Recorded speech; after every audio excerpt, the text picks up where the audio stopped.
let's keep on it, good people. It's your boy Benson Tracks, aka the Big Fish, aka I'm Pula. Host a ghost in the Nyazi Buffet, like I always say, Buffet. We are bringing you the hottest and the dopest talent in the city. Yes, sir, Buffet. So today we are at Times Square on Florida, Buffet. And I am bringing you someone that I've definitely wanted to have on the show for a very long time. I'm gonna say it was hard to get it to happen, but it's just finally happened, you know.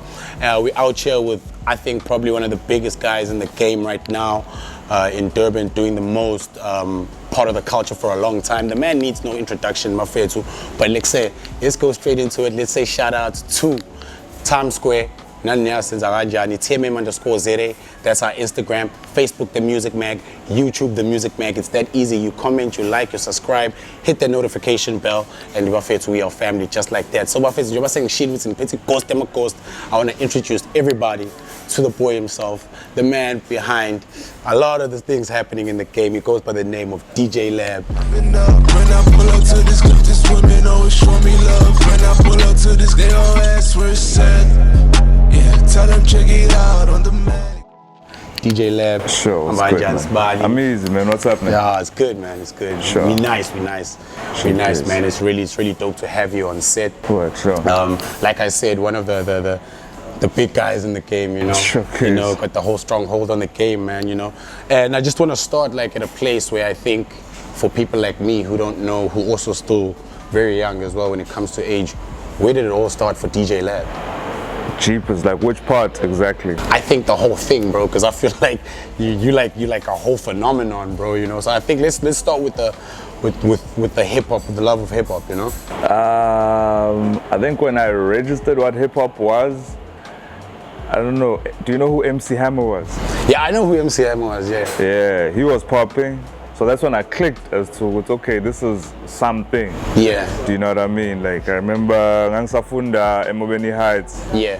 And wake up in the morning, wake up in the morning, you be getting ready, and they play music like in the morning just before 7 a.m. and like his videos would come on like quite a lot. Yeah. And that's when they clicked. Would say, man, this is something. Do you know what I mean? I don't know what it is, but this is a form of music. Yeah. Do you know? So, or it's a genre. That's and you fell in love with it straight away. Yeah. So from then on, you know, Sharpie was wearing ski pants some of the time. Did you mess with that swag? Did you mess with that swag? It was confusing, but it's whatever. You're a kid, you know. Yeah. This is too legit to quit, and can't touch this. I think it was those two joints.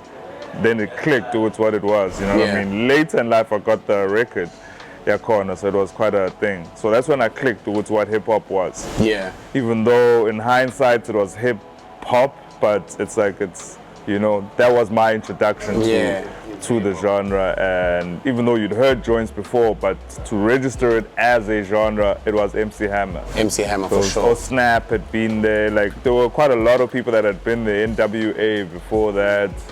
LL Cool J, like all that music was out there, but it's like when you click to what was actually happening, that's when, you know what I mean? Will Smith, Jazzy Jeff had already been there, and it's like, but when you're like, okay, this is the genre, it was MC Hammer for sure. Oh, for sure. Because like as well, bro, like the game has changed a lot, you know, like I've seen all the things that have been happening like in the industry in Durban, you know, obviously us being a part of what's happening, you know. I still remember as a youngin' and loving the fact that, you know, I could write my own music and rap. There was this place called Bat Center. Sure. Still there. It's still there. It's still there. But like, you did quite a lot of things at the Bat Center during the Bat Center days. You know, like how pivotal was that for Durban hip hop?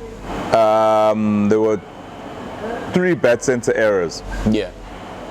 Yeah. 2002 December 11, we did the first hip hop show there. My first hip hop show was like the first. It was myself, Ulindo, Upapa, it was Mtobis, it was Trevor who's in Dream Team now. Yeah. It was Pete, and I know I'm forgetting somebody. There were quite a few of us. I think there were about 8 of us in total. We put together an event. So it turned out to be the first hip hop event, Cornip at Center, in 2002. And then the following year, something called Inaba, which it's sad, Uti, there isn't enough on it out there, like that was documented. Yeah. Till this day hasn't been surpassed anywhere in the country in terms of attendance, in terms of consistency. I think it was on for about 18 months.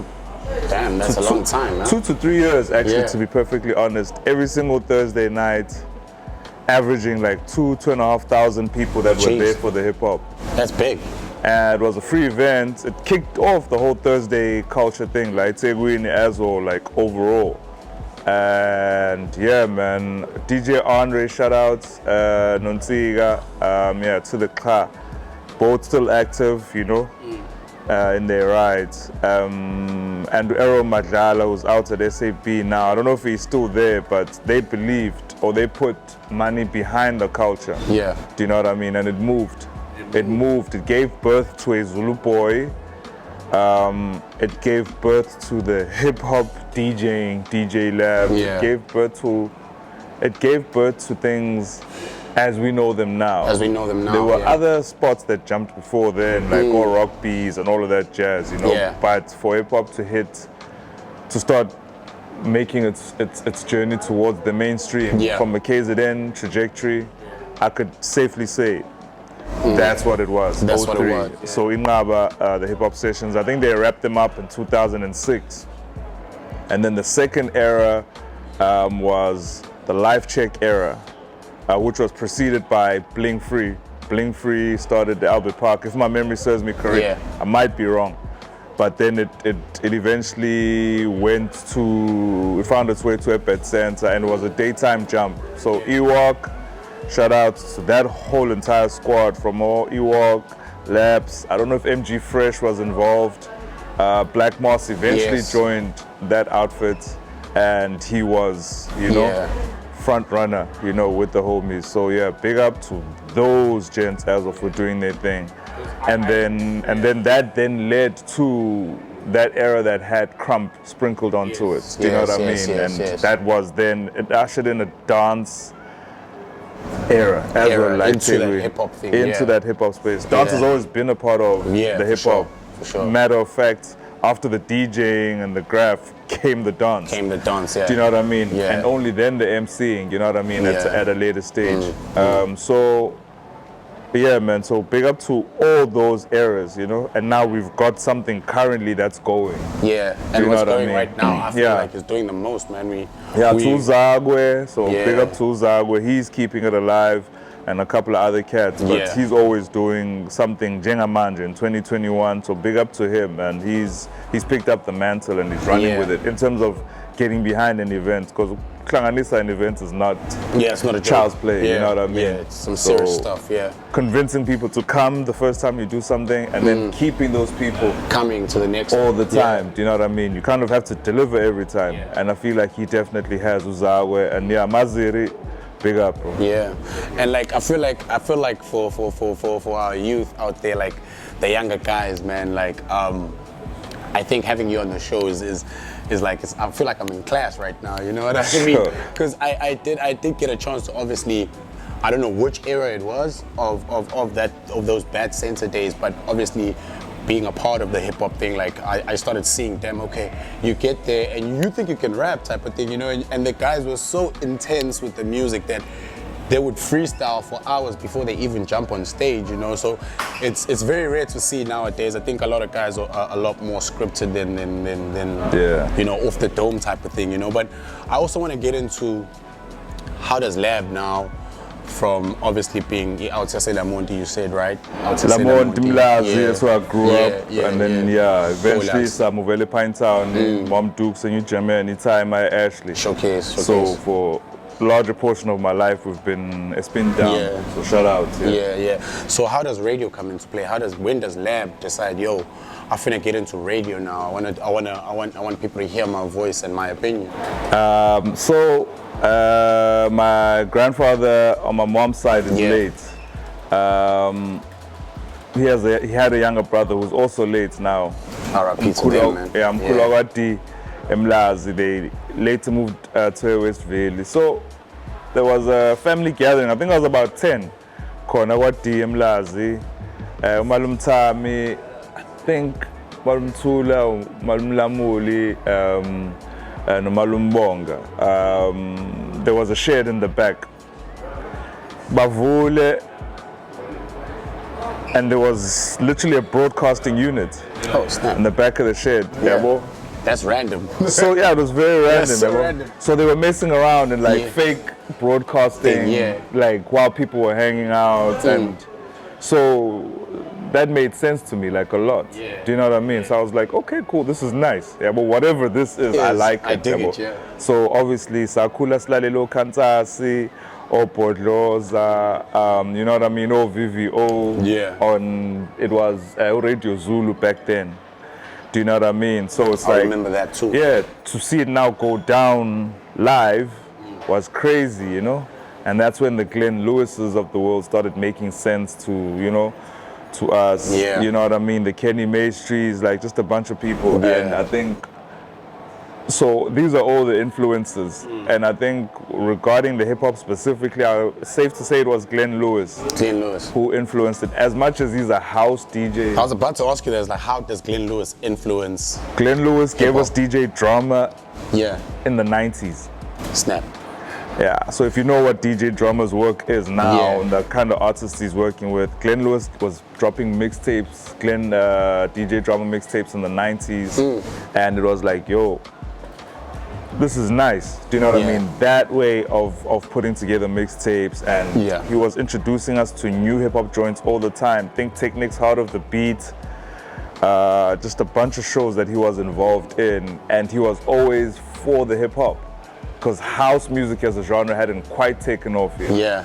So house music, if you exclude the disco era, it's slightly younger than hip hop. Do you know what I mean? So I think it was easier for them to get hip hop music, and he got behind that in a big way with Glenn Lewis. So those are all the influences. The spark was my uncles in a shed, got DM Lazi saying, yo, you know, let's do, like, just it was a family gathering, Bryce, that sparked it. Yeah. And then I would say then Glenn Lewis made it real. And he made it make sense for you as well. Yeah, he made it make sense. Do you know what I mean? That's like, I've never heard anything like that, you know. Showcase. Talk about something being meant for you, you know what I mean? Yeah, showcase. You know, so like, there's a lot of guys in the game that I'm associated with, or I see at all these events, you know, and like for up and coming artists, it's always a thing like, yo, if Lab plays my ish, I'm good. I'm happy with that. I'm heading in the right direction. You Showcase, know? And like I wanna find out, because I think you've helped a lot of artists in the game, like from Durban. You know, like you've got that love for these guys that are up and coming. There's none of this,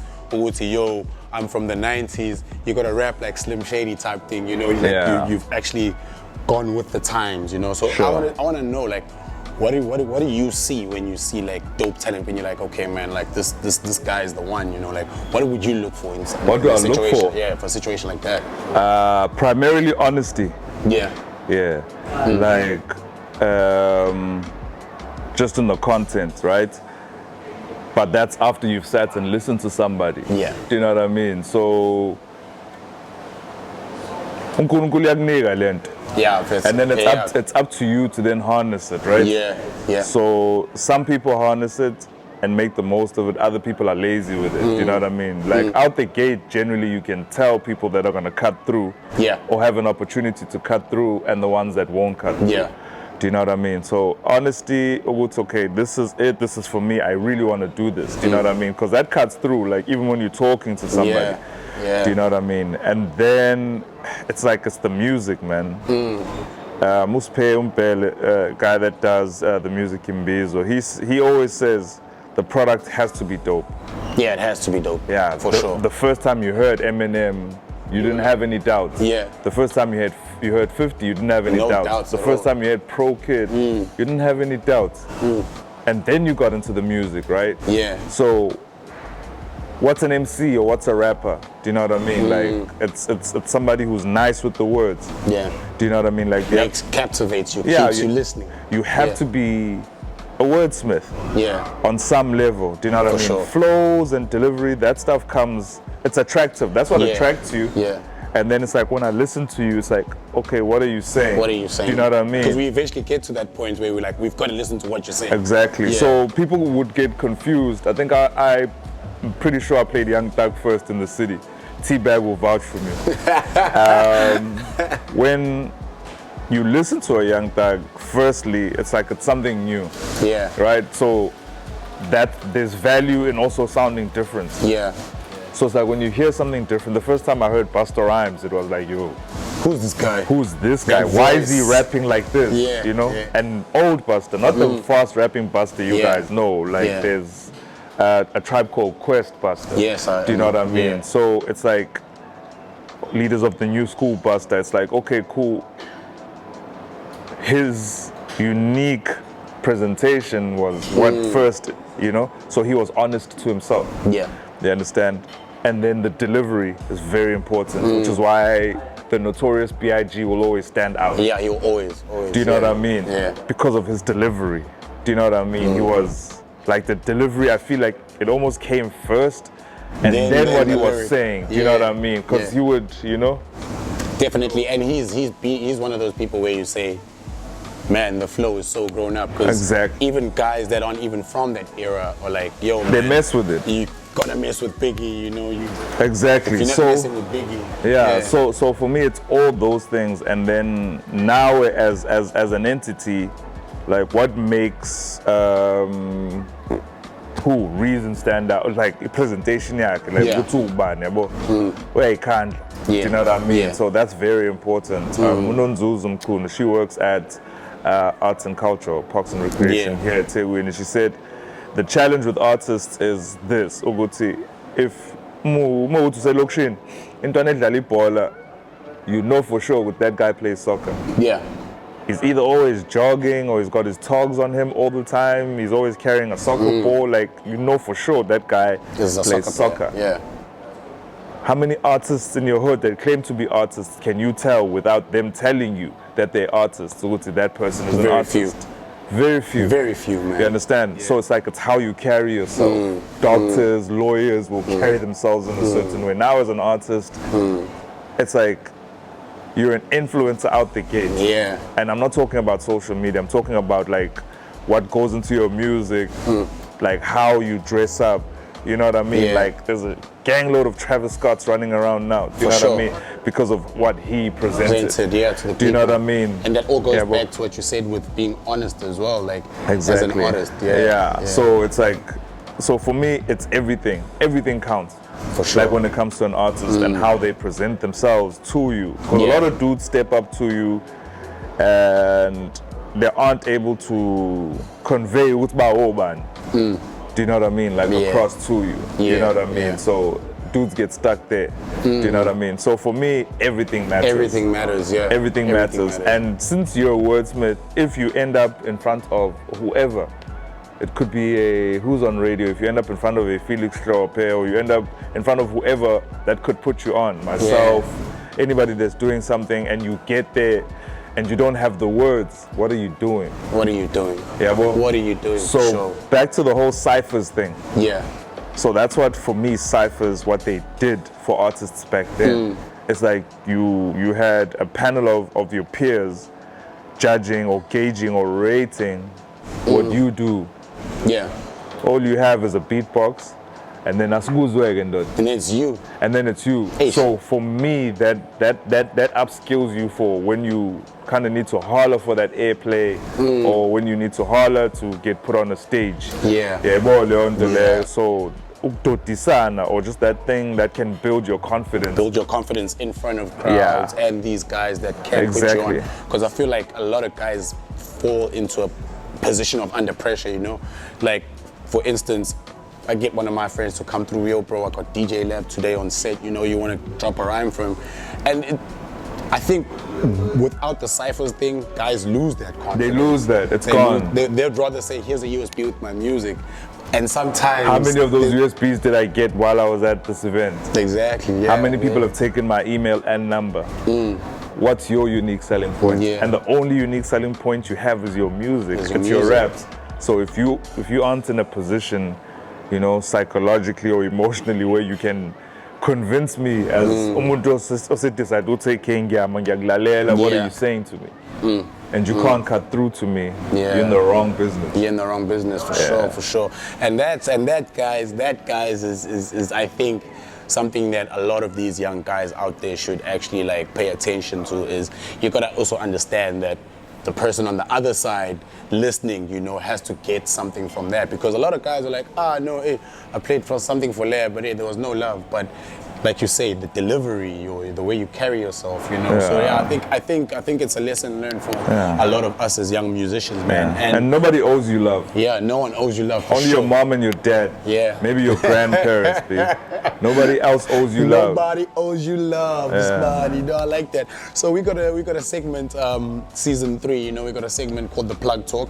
Yeah. You know, so the Plug Talk, we basically giving you people that we think you should have a listen to, you know. Okay. Just a few names, we'll give you 3 today. So there's a Zambian international who's based here in South Africa. He's from the South Coast, very nice guy, R&B type vibe, you know. He goes by the name of Tarai. You'll get all his handles right here at the bottom.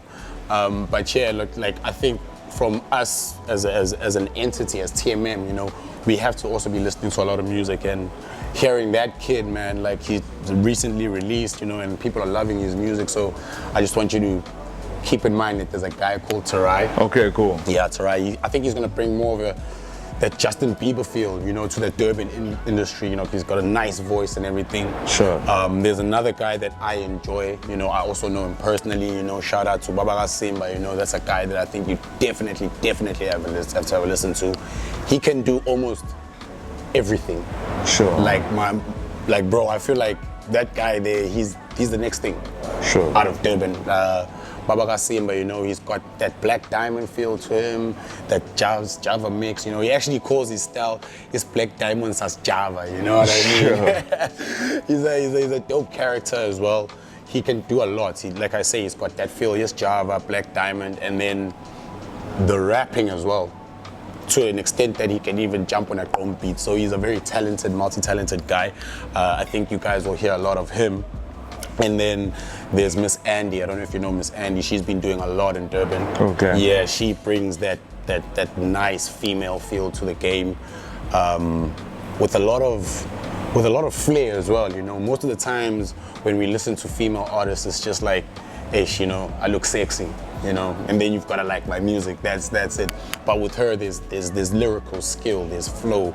She presents herself well, you know, and I think she's definitely one that a DJ Lab should have a listen to. Look out for. No, definitely we'll look out for that. Yeah, those 3 guys. So it's Tarai, Gagasi, and Miss Andy, guys. That was Plug Talk. Go check those guys out. They are doing the most, you know. So man, like, now I want to get into what I feel is something that I've always wanted to be a part of, or actually something that I've followed, you know, My Connect. Yeah. Now you're involved in that, you know, like, can you just tell the people at home, our viewers, what My Connect really is about, you know? So I come from a place where it's like, I do things based on what's done. Do you know what I mean? Like, so when I started DJing, there was an opportunity. Mchita said he's the one who taught me how to DJ, basically. Was a house DJ. Took me to my first house party when I was about 10, actually, funny enough, like house music party. That's young and for a house party. It wasn't a house. No, it wasn't a house, but they were also just playing house music. Yeah. Do you know what I mean? So after that, maybe fast forward 6 years, you know, so I was about 16 or so, he bought turntables and started playing. Yeah. So the only music he was trying to buy was house music. House music, So yeah. ngafunda ukudlala ngehouse, basically. Oh, into hip-hop now. Yeah, I was always listening to hip-hop, but the only vinyl that was available, akufani namanje, where you just download an MP3, put on a USB into a CDJ and go. You had to spend 120 bucks buying a single. Do you know what I mean? So I am young. Yeah. I am so young. Yeah. So I would then play, and then there was a point in time they would take me to gigs, you know, and you'd be playing like alongside giants, you know, the Skeeters of the world, the Glenn Lewis's, like Bueno Pulamazol, the DJ Buddhas of the world, like playing along, opening up for those types of people, you know what I mean? And then I was like, at some point, hey Mchita, I'm ready. I'd written a bunch of DJ names as well, you know? I was like, yo, I'm ready to do this. He was like, nah, don't play house, play hip hop. You know hip hop better than you know. House, But I was just like thinking, hey man, do you know how long it'll take me to get together a bag full of like house records? Do you know what I mean? Like, it's gonna take forever. One gapa basically, you know. I was a bit upset, but I was like, whatever, yeah, bro. Fortunately, not too long after that, CDJs were introduced. Yes. So then started playing. I was, you know, being echo sharp about it, but it was like, okay, cool, I'll do this. I understand this way better than I understand the house anyway. Yeah, bro. And then I didn't want to take my talent out there and go like clubs or whatever. And then I started producing with a bunch of homies, making beats, yabo. We had a gent in the crew called Umbuso. It was Umbuso, Soulcast, as well as Upapa. So we were a trio. Called ourselves Flat Groove at the time. Flat Groove. At the time, you know. And then late, we spoke to DJ Fresh, and he was just like, yeah, no, because I gave him the two options. I'm like, we haven't quite named ourselves yet, Flat Groove. He was like, go with the Fat Groove. Yeah. Do you know what I mean? So we chose that name. So I'm sitting with these two gents, and I'm like, okay, what is my skill set? Like, okay, I'm good at sampling records. So I would literally sit through hours of music and just find samples and cut up my own samples. So from a D'Angelo to a Banban, and create like our own, like a sound bank. And the homies would do that, and I would sit behind that. And these two gents were really brilliant at it. And we were struggling with getting into the mainstream. Because I don't know if we were seen as a threat or whatever it is. Like, not a lot of people were producing house music locally at the time. We were making house records, rather. We made that decision because we were all heads, but we made the decision to say, let's make house records for the dosh. And then when the hip hop pops, we'll transition. Like, we were part of a rap crew as well. Like, I was rapping, we were doing, making beats and then I realized with the house stuff, these gents are much iller than me. And we've got a challenge of that we can't get into the game. So I was like, how do we get into the game without seeming like a threat? So I was like, you know what, I'm gonna DJ. So I started playing the hip hop, and we got close to the bigger names. So name them, from a Kanyani to a Tira to a Sox.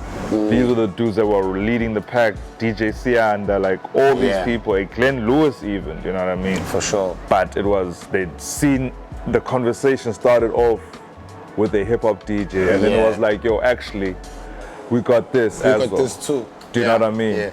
And then, what then happened is we hit a ceiling. With that, eventually, management changed with us, and I had to be like, you know, there were certain things I wasn't agreeing with. So I dipped. And then Amachita got signed shortly after that, from obviously the legwork that we'd put in, and I was happy, man. But I'd moved on to just this hip hop DJing thing. And then it was a thing of, what's okay, there's rappers, there's other producers, Top Shaela, Zulu Boys trying to cut through. There's all these things that are happening, but we're not on radio. How? Our music is not getting played as a genre. Gagasi FM then starts, and we angle in on the Gagas. It's like 06. I'm like, I'm gonna get a show there. So we can get the music that is going to be made onto radio. And that's what we did. I met Basic from Malawi. Shout out Mr. Muntali, Uyani Muntali. Till today, one of the illest producers I know. Sat with that gent, listened to 2,400 beats. Snap. Over the period of 3 days. Over the period of 3 days? Like, do that in a month. It's a lot of beats. 3 days, listen to about 800 beats a day, you know? Semi-finished beats, completed beats, like beats that were still sitting on Fruity Loops. It was still Fruity Loops 3 at the time. Like all of this, and it was like, yo man, I was working my way out of a depression at the time. I'm gonna make a record. So I did The Given, the mixtape, with Mtobisi. He had come back from England. We studied sound engineering with him, and Trevor, or Trey of Dream Team. Okay. They had a company called Love Child together. So they had studios. So I went to them. I was like, gents, I don't have a studio. I ain't got money for a studio either. Yeah. I got all these beats, because from the 2,400 beats, I took 160.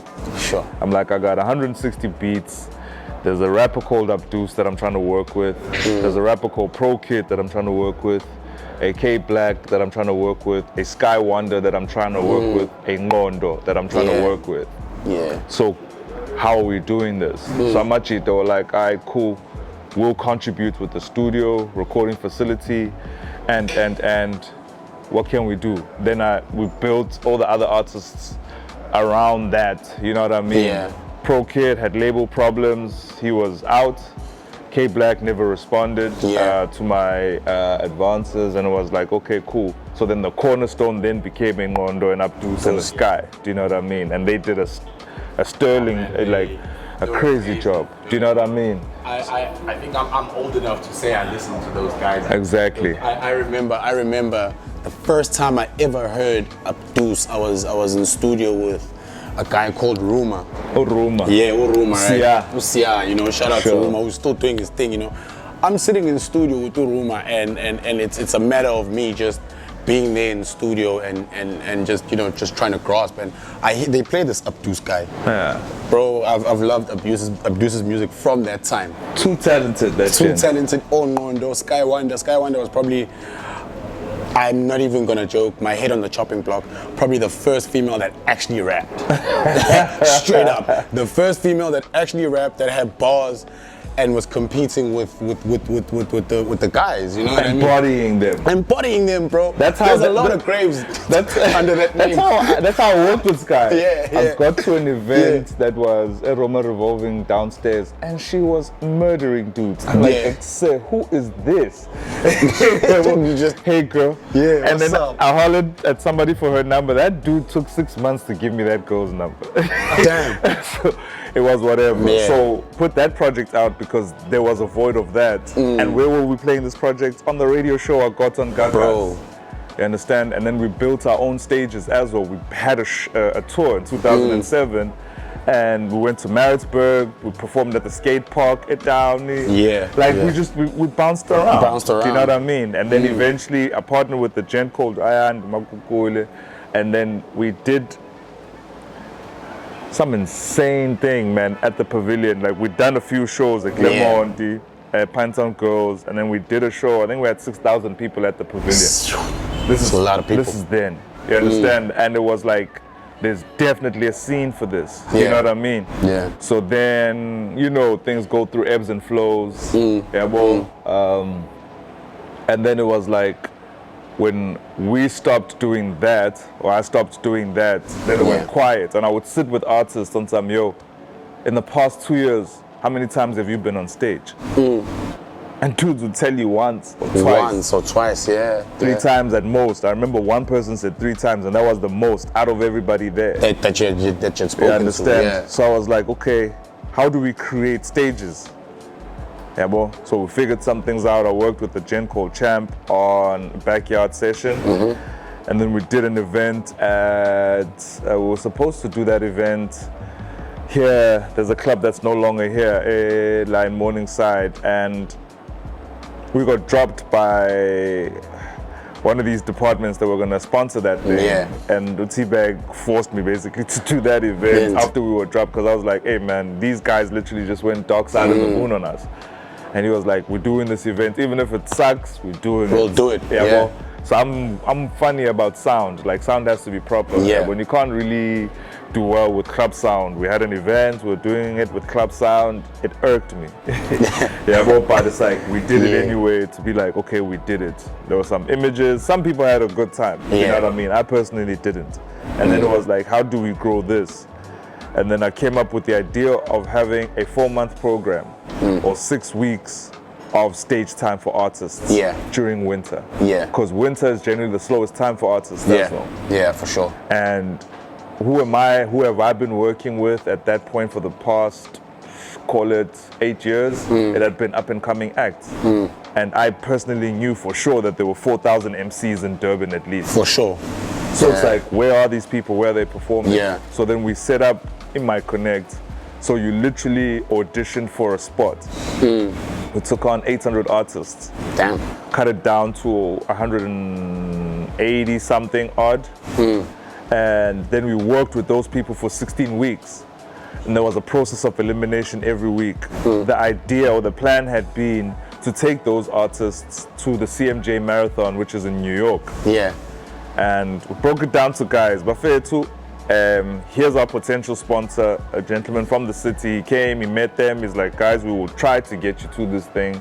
It may or may not happen. So we told the guys, there's no guarantees. This is what we want. The one thing you'll definitely walk away from here with is that, yeah, you'll be the illest at this thing, about these bragging rights. And then that's very much needed. If the trip happens, it happens. Do you know what I mean? And what we can do for you, because we've got the radio show, we've got access to Department of Arts and Culture and all of that, we will plug you into these things. Yeah. Kids were on the same stage as Rick Ross. It's Casper. Damn. AKA back then, Malum Kukat, this is 2016 basically. And it was like, these are the opportunities, the ideas to spark something with the stage game, yeah, and then to introduce you to the game as well. So I hollered at a Junior Lavi, who's one of the bigger promoters in the city. Yeah. I hollered at a Khulu. I hollered at everybody who does things on the mainstream level, and was like, yo, gents, when you're looking for artists, come here. Do you know what I mean? So my Connect starts early, finishes early, so we're not competing with the club guys. Yeah. And if they're looking for a pool of talent, they can find from DJs to rap crews to vocalists, whatever. I invited promoters, I invited record labels. Do you know what I mean? And we did things for an entire 4 months, for an entire 16 weeks, and we were eliminating artists through performances, challenges like, yo, here's a client brief, you group people, I need a song that has these elements, deliver on this client brief, teaching people corporate. Yeah. You understand that? And then artists, man, you guys are assholes. And then artists will get egotistical with you, right? Yeah. Artists will get egotistical with you. So we're like, okay, cool. You're being a douche, but yet you don't understand what goes into an event, right? So we gave artists, here's a sound system, here's a venue, here's security, here's bar services. Let's go. Throw an event. Go. You know what's showing up? Their grandmothers and aunties. Oh, no ways. And their mothers. Do you know what I mean? Yeah. So that for me, it's like teaching artists to respect the performance space. Yeah. You understand, Alon, and know what goes into it. And it's fun if it's fun at the end of the day. Do you know what I mean? So if you know what a promoter is going through, and a promoter says, hey man, if I'm booking you, I'm expecting at least 20, 30, 40, 50 people. We can't now. You're not just like, I'm getting this bag. You're not just out there getting this bag. You treat yourself like how you see yourself every time you see in the mirror. You see yourself in the mirror. It's okay. So my Connect was all about that, and it was about connecting these artists as well to this network that we had, because we were able to take artists as far as Cape Town, as far as Joburg. 2019, before lockdown happened, we were able to even get a scoop Makatini in for sure to get an understanding of what we were doing. He's for the culture, Josie's side, for sure, and he's doing his thing. We were able to get Candice Pillay into the room. Damn. Candice Pillay, if you don't know, signed to Interscope, wrote a bunch of songs for Rihanna, Peter Marisburg, and Lady, and mad talented. And she was like, yo, get your ducks in a row and pull up to LA. You know what I mean? Like that type of thing, So that's crazy. That's what my Connect is supposed to be like, but budget constraints mean we can't really have an event for 4 months. True that. Do you know what I mean? Because sponsors and the people that had committed let us down. Do you know what I mean? Like people would commit 5 million rand to a program and give you 60,000 rand. And then say, yo, we'll get the rest as we move along. No. So it's 60K after having spoken about like a budget that would have done wonders. Do you know what I mean? But you can't be mad at them. It's not your money. It's not your money. Yeah, but you keep it moving. Yeah, COVID happened. We did something virtually. And so my Connect, honestly, is about training guys how to carry themselves, And become, radio, professionally, and for them to understand what the game requires for you. You might be dope as an MC, a vocalist, a DJ, a band, a rap crew. Nobody cares about your dopeness. You understand? Yeah, well, we'll like your music, but it's like, what are you doing to keep us there as well? Yeah. To progress. You understand? Yeah, it's crazy. It's like there's a lot of you guys that are really dope, but when we looking through that rubric, there's X Factor, there's projection, there's delivery, there's stage presence, there's all these things that you need to be cognizant of. And make sure, Wuti, you deliver on. When you're on that stage, we would train people for radio interviews. And there's a gent, I won't name him. He won a radio interview challenge, right? He carried himself the best. He got a radio interview with the third biggest show on Gagasi. Showed up 30 minutes late. Without his music for the performance.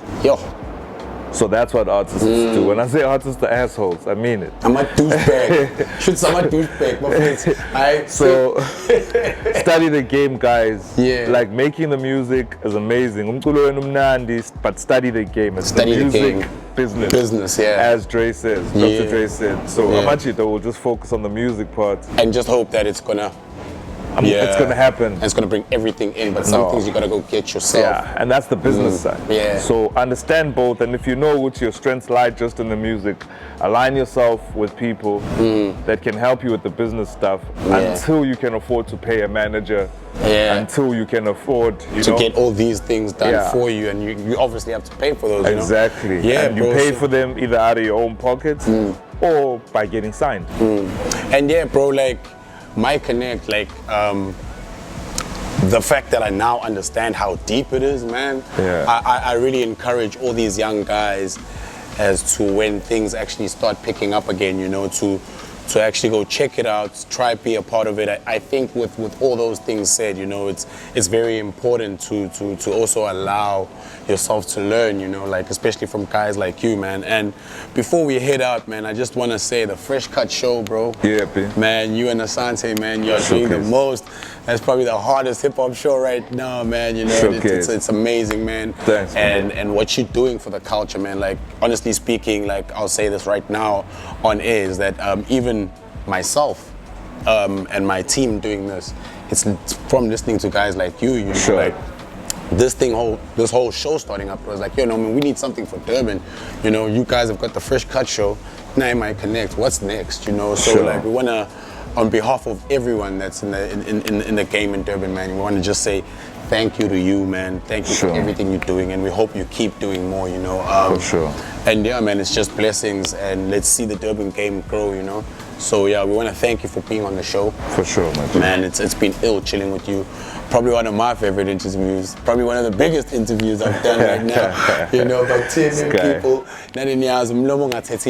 Benson's Tracks, aka The Big Fish. I bought you DJ Lab. Next week we will be sitting down with another artist, man. So guys, don't forget where to find us. TMM_ZA, that's Instagram, Facebook, The Music Mag, YouTube, The Music Mag, etc. And don't forget to check the Fresh Cut show. And I'm gonna leave you with the song by Tito Dandy, featuring MC Reggie and Pete Dog. I'll get morning next time, guys.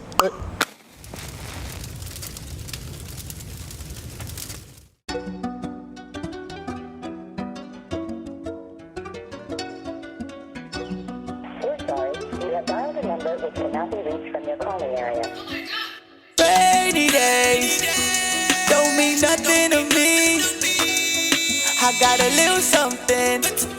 Say hello to my little friend. Composure is so cold. Best served icy. I'm so cold. I got composure. So cold. Keep my composure. I'm so cold. I got composure. I don't panic. I keep my composure. I'm so cold. Best served icy. I don't panic, I keep my composure. I'm so cool. Composure, babe. Composure. I just keep it so clean. And you know me well. I don't mess with no lames. To them straight in the face. I don't fuck with the fakes. I just come with the flicks. Ain't no time for it.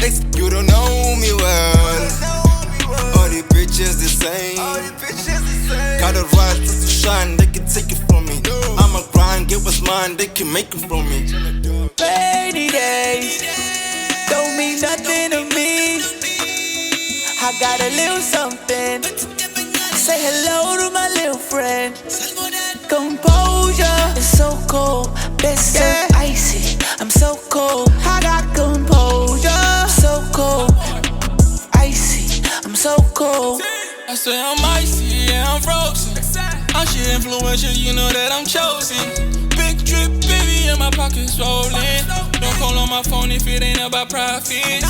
Tito on my side and wicked case, you know they diamonds. The music so impeccable, the sound is really timeless. Don't call my way if it ain't about the dollars. She a conniver, I swear she a liar. Hey. Rainy days don't mean nothing to me. I got a little something. Say hello to my little friend. Composure is so cold. Best served icy. I'm so cold. I got composure. So cold. Keep my composure. I'm so cold. Never that the zell, man, a villain gives a chill. It's never ending well when you go against the real. REGGIEMC is gonna spell magic on a verse. Yo, you heard it first. Cheyenne, Wendy's, I'm sheen some water for your thirst. From the 031, got your sati shwee. They want a nigga done, so it's never ever me. Got too much juice and the flavor be kiwi. Rainy days don't mean nothing to me. I got a little something. Say hello to my little friend. Composure is so cold. Best served icy. I'm so cold. I got composure. So cold. Keep my composure. I'm so cold. I got composure. I don't panic. I keep my composure. I'm so cold. Best served icy. I don't panic. I keep my composure. I'm so cold.